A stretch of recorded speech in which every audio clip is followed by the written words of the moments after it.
Gente, vamos falar agora sobre o princípio da incerteza e energia-tempo, que também é muito importante e muito usado em mecânica quântica.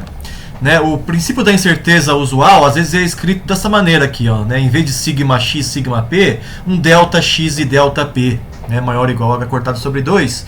E existe um princípio da incerteza chamado energia-tempo, que diz o seguinte: a incerteza na energia vezes a incerteza no tempo é maior ou igual a h cortado sobre 2.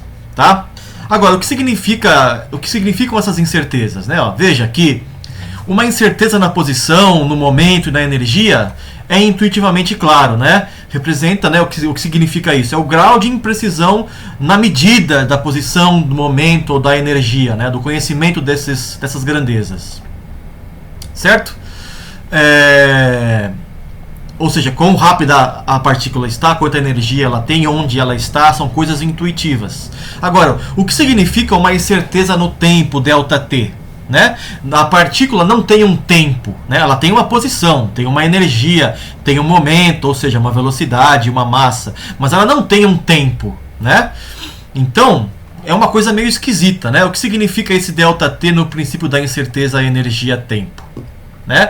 O que a gente vai ver daqui a pouco é que esse ΔT tem essa interpretação aqui, ó. É o intervalo de tempo necessário para alterar significativamente o estado do seu sistema, da sua partícula. Né? Agora, o que significa esse significativamente? Espero que fique claro daqui a pouco. Tá? Mas então, só para retomar, né? O ΔT então é o intervalo de tempo necessário para que o estado do seu sistema, ou seja, qualquer observável, varie de forma significativa. Né? E o que esse significativo significa vai ficar claro daqui a pouco. Antes de fazer essa identificação de ΔT, a gente primeiro precisa achar a taxa de variação de valores esperados, de grandezas físicas. Né? Por quê? Porque se eu estou falando que ΔT é o intervalo de tempo para alterar significativamente o estado de qualquer coisa, ou seja, qualquer observável, eu tenho que achar a taxa de variação desse valor esperado. Tá? Então aqui, Q é qualquer observável, né? Q é uma função física, energia, momento angular, posição, qualquer coisa mensurável, né? Qualquer observável, e ela é representada por um operador Q-chapéu. Né? A gente sabe que Q é o sanduíche, né? O valor esperado de Q é o sanduíche de Q com a função de onda. Né? Então a derivada do valor esperado é a derivada desse sanduíche. Até aí tudo bem, né? Essa derivada tem três termos, na verdade, usando a regra da cadeia, né? É a derivada de um produto de três coisas, basicamente, né? É a derivada do primeiro vezes os últimos dois, então derivada do primeiro vezes o segundo e o terceiro, mais o primeiro vezes a derivada do segundo vezes o terceiro, mais o primeiro vezes o segundo vezes a derivada do terceiro, né? Eu estou falando vezes aqui, mas o vezes é entre aspas, tá? Porque não é um produto, né? É a aplicação da derivada dentro da integral, né? Isso aqui é a derivada de uma integral, nunca se esqueçam, né? Esse sanduíche é uma integral, eu estou passando a derivada para dentro da integral, ela vira uma derivada parcial, tá? Espero que tenha ficado claro o que eu fiz aqui. Tá? Bom, para todos os observáveis importantes, para quase todos os observáveis importantes, esse termo aqui do meio dá zero. Tá? Geralmente o observável não depende explicitamente do tempo, então essa derivada aqui é zero. Como por exemplo a posição. A posição é o x, né? Não depende explicitamente do tempo. O momento é menos IH cortado del x, não tem o tempo ali explicitamente aparecendo. Né? A energia cinética é P ao quadrado sobre 2m, também não tem o tempo. Né? Então a maior parte dos observáveis importantes não tem dependência explícita com o tempo, geralmente isso daqui é zero. Mas não todos, então eu vou deixar esse termo, não vou cancelar ele logo de cara. Tá? Bom, aqui eu tenho, né, derivadas psi com tempo, derivada da função de onda com o tempo. Eu lembro da equação de Schrödinger original, né? Não a equação de Schrödinger independente do tempo, mas a original, que tem a derivada temporal. E a função de onda psi depende tanto da posição quanto do tempo, né? Daí eu isolo del psi del t da equação de Schrödinger e substituo lá em cima nesses dois termos, fazendo aparecer isso daqui. Então eu tenho aqui del psi del t, né? É 1 sobre IH cortado, H psi, certo? Então eu coloquei aqui o 1 sobre IH cortado em evidência. Como aparecia do lado esquerdo aqui, ele saiu negativo, saiu conjugado, né? Nunca se esqueça disso. Aí eu tenho, então, isso daqui que é psi, mais isso daqui, veja que isso daqui é o valor esperado da derivada temporal de Q, do próprio operador, né? Então é o valor esperado, é o sanduíche, valor esperado. E aqui é a mesma coisa, eu troco del psi del tempo, né, por 1 sobre IH cortado, H psi. Só que eu coloquei o 1 sobre IH cortado em evidência. Tá? Então, dessa expressão eu cheguei nessa daqui. Agora, H e Q são hermitianos. Tá? Significa que eles podem estar em qualquer lado do comutador, do valor, do produto interno aqui, perdão, não é comutador, do produto interno, né?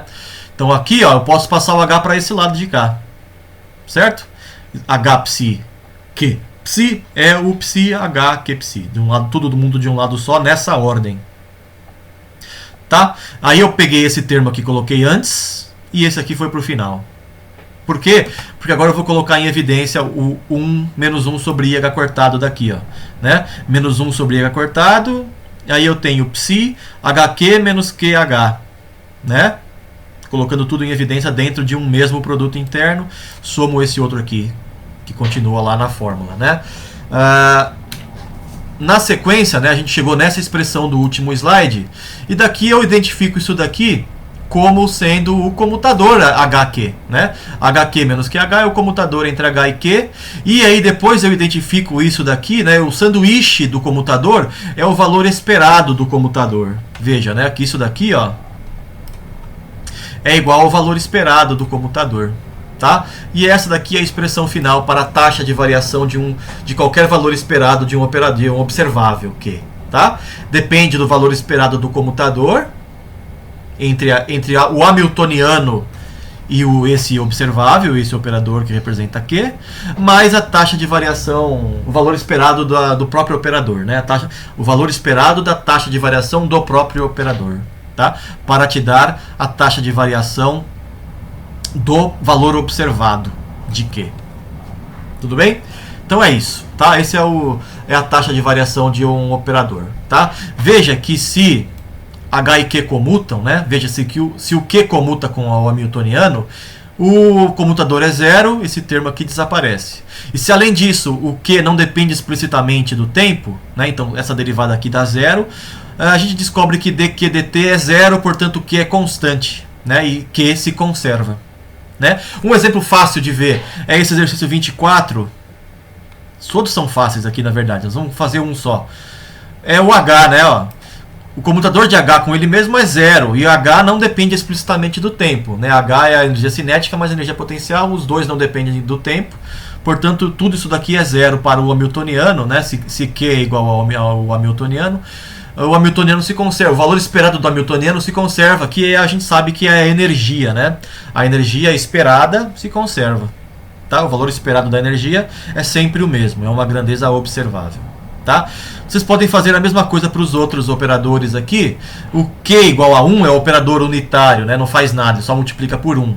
Ele também comuta com o hamiltoniano, isso aqui vai dar zero. Já os outros talvez tenham uma taxa de variação com o tempo, porque o comutador provavelmente não vai ser zero, tá? Eu vou passar como tarefa para vocês esse exercício 24. Tudo bem? Apesar do A e do B já estarem mais ou menos, obviamente, feitos, tá? Bom, agora sim vamos usar essa expressão para calcular aquele ΔT que aparece, como eu disse, na expressão do princípio da incerteza energia-tempo, esse ΔT aqui, né? Bom, vamos tentar identificar isso usando a taxa de variação de um observável. Então a gente descobriu essa fórmula aqui, né? E a gente já sabia do princípio da incerteza generalizado, né? Que envolve um comutador, né? Então se eu no princípio da incerteza generalizado faço o A igual a H e o B igual a Q, né? Eu descubro uma expressão para o comutador ou para o valor esperado do comutador entre H e Q. substituo tudo isso aqui e obtenho isso daqui, né? Ó, sigma h ao quadrado, sigma q ao quadrado é 1 sobre 2i, como valor esperado do comutador hq. Eu posso simplificar tudo isso daqui, né? Tirar a raiz, tá? Eu descubro então que sigma h, sigma q é maior ou igual a isso daqui. Isso daqui é o princípio da incerteza para o hamiltoniano com qualquer operador Q, ou qualquer observável, né? Q. Vamos agora chamar ΔT de o que aparece aqui, ó. ΔT é o sigma Q sobre essa derivada, tá? Isso daqui tem unidades de tempo, como você pode perceber, ó. Sigma Q tem unidades de Q, dq dt tem unidades de Q sobre T, né? Portanto, a unidade de Q cancela. Isso daqui, portanto, tem unidades de tempo. Então, isso daqui realmente é um tempo, né? Que eu estou chamando de ΔT, né? Além disso, eu estou chamando sigma h de ΔE, tá? Por quê? Sigma h é o desvio padrão no hamiltoniano, que é a energia, né? O valor esperado da energia o valor esperado do hamiltoniano é a energia. Portanto, o desvio padrão do hamiltoniano é o desvio da energia, a incerteza na energia. Vou chamar de ΔE, tá? E o ΔT eu vou chamar disso daqui. Para escrever assim, ó, essa equação aqui, tá? Veja que o sigma q sobre ΔQ ΔT é o ΔT, portanto e o sigma h é o ΔE. ΔE ΔT maior ou igual a h cortado sobre 2, que é o princípio da incerteza energia-tempo. Então eu só fiz um monte de, por enquanto, né, só fiz um monte de malabarismos matemáticos, mas ainda não identifiquei o significado de ΔT. É o que eu vou fazer agora, tá? Então aqui está o princípio da incerteza energia-tempo com esse ΔQ aqui, né? E portanto, né, isolando o sigma q, eu tenho isso daqui, ó. Sigma q é uma derivada dq dt, a taxa de variação de q, vezes um certo intervalo de tempo ΔT, né? Então, o tempo ΔT é o intervalo de tempo para o q mudar de um desvio padrão, né? Quando passa um intervalo de tempo ΔT, o q variou de um desvio padrão, por essa fórmula aqui, né? Tudo bem? Espero que isso esteja claro para todo mundo, né? Depois do intervalo de tempo ΔT, Q, o valor esperado de Q, variou de um desvio padrão, sigma Q, né? Um desvio padrão é o que eu chamo de uma mudança significativa, a expressão que eu usei anteriormente lá, né? O ΔT é o intervalo de tempo para que o estado de um sistema varie significativamente, né? Então, variar um observável de um desvio padrão é uma mudança significativa, eu consigo medir, né?